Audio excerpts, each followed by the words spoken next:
किसी ने बहुत सुंदर बात कही है कि सच्ची भक्ति और ममता का बल संतान की रक्षा करे हर पल। नमस्कार दोस्तों, मैं हूं श्याम गुरु। आज मैं आपको जितिया व्रत की एक ऐसी पुरानी कथा सुनाने जा रहा हूं जो माता के अटूट प्रेम, भक्ति और संकल्प की शक्ति को दर्शाती है।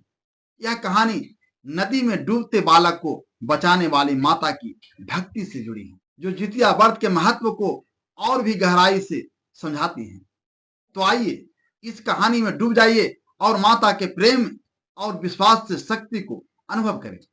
प्राचीन काल में मिथिला के एक छोटे से गांव में सूरजपुर नामक एक समृद्ध और शांतिपूर्ण गांव बसा था। इस गांव में हर ओर हरियाली थी, खेत खलिहान लहराते थे। गांव के बीच से एक निर्मल नदी बहती थी जिसे लोग सरोवर गंगा कहते थे। इस गांव में माता सावित्री नाम की एक विधवा स्त्री रहती थी। सावित्री एक साधारण लेकिन अत्यंत धार्मिक और साहसी महिला थी। उसका एकमात्र पुत्र 7 वर्षीय बालक कृष्ण उसकी आंखों का तारा था। सावित्री ने अपने पति की मृत्यु के बाद सारी जिम्मेदारियां अपने कंधों पर उठा ली थी। वह दिन रात मेहनत करती, खेतों में काम करती और अपने बेटे को प्यार और संस्कारों से पालती थी।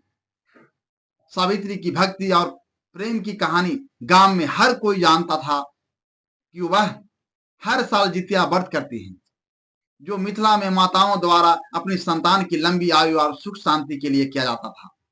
यह व्रत आश्विन मास की कृष्ण पक्ष की अष्टमी तिथि को रखा जाता था और इसमें माताएं निर्जला उपवास करती थी। सावित्री इस व्रत को पूरे नियम और श्रद्धा के साथ करती थी। वह सुबह जल्दी उठकर स्नान करती, माता जितिया की मूर्ति को स्थापित करती और दिन भर भक्ति में लीन रहती।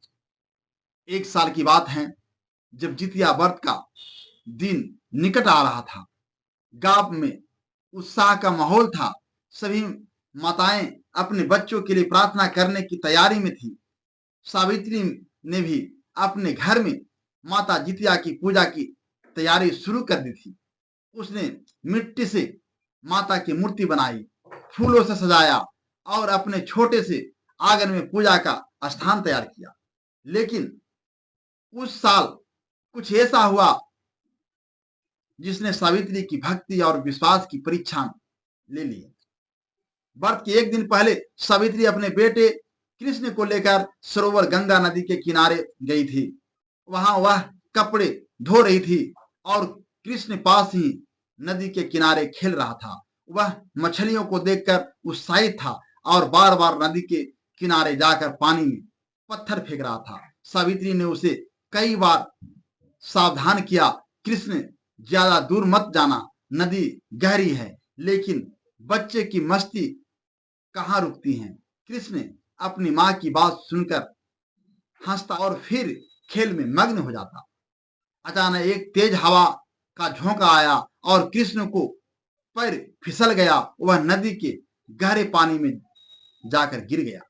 सावित्री ने जब उसकी चीख सुनी, उसको दिल धड़क गया। वह तुरंत नदी की ओर दौड़ी, लेकिन कृष्ण तेज बहाव में बहता चला गया। सावित्री चिल्लाई, कृष्ण मेरे लाल। उसने बिना सोचे समझे नदी में छलांग लगा दी।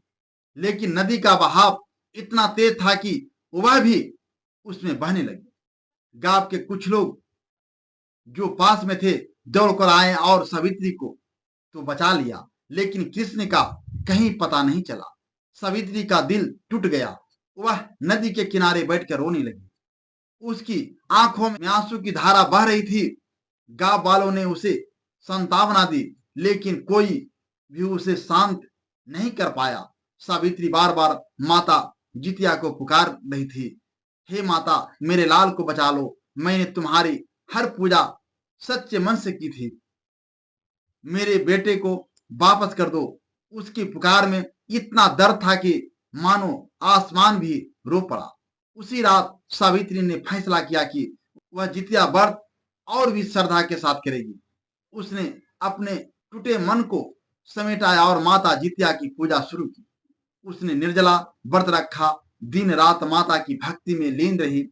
वह बार बार माता से प्रार्थना करती, हे माता, मेरे बेटों को लौटा दो, मैं तुम्हारी हर आज्ञा मानूंगी, बस वे कृष्ण को बचा लो।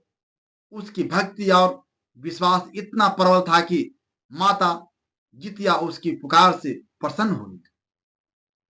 व्रत के अंतिम दिन जब सावित्री पूजा पूरी करके नदी किनारे प्रार्थना कर रही थी, तभी एक चमत्कार हुआ। नदी के बीच से एक तेज रोशनी प्रकट हुई और उसे रोशनी में माता जितिया का स्वरूप दिखाई दिया। माता ने सावित्री से कहा, वत्स, तुम्हारी भक्ति और ममता ने मुझे प्रसन्न किया है।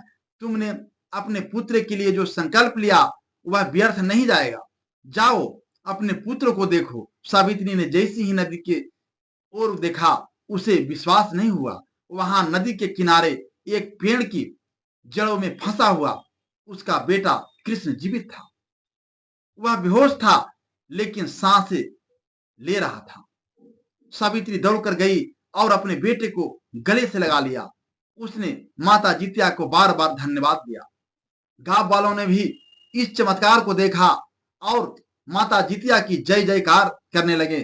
कृष्ण को होश आया और उसने बताया कि जब वह नदी में फंस रहा था तो उसे एक तेज रोशनी दिखी और एक स्वर ने कहा, डर मत मेरे बच्चे, मैं तुम्हारी रक्षा करूंगी। उस रोशनी ने उसे नदी के किनारे तक पहुंचा दिया जहां वह पेड़ की जड़ों में फंस गया। यह सुनकर सावित्री की आंखों से खुशी के आंसू छलक पड़े। उसने माता जितिया का आभार माना और गांव में इस चमत्कार की कहानी फैल गई। इस घटना के बाद सूरजपुर गांव में जितिया व्रत का महत्व और भी बढ़ गया। हर माता इस व्रत को और अधिक श्रद्धा के साथ करने लगी। सावित्री ने अपने जीवन का हर जितिया व्रत पूरी निष्ठा से किया और अपने बेटे को हमेशा सुरक्षित रखने के लिए प्रार्थना की। कृष्ण बड़ा हुआ और एक नेक, पराक्रमी और धर्मनिष्ठा व्यक्ति बना। मैं फिर से एक बार वही कहना चाहता हूं, संतान की रक्षा और लंबी आयु के लिए जितिया व्रत माता का सर्वोत्तम संकल्प है। जितिया व्रत यह सिखाती है कि माँ की ममता सबसे बड़ी शक्ति है जो मृत्यु को भी जीत सकती है। धन्यवाद।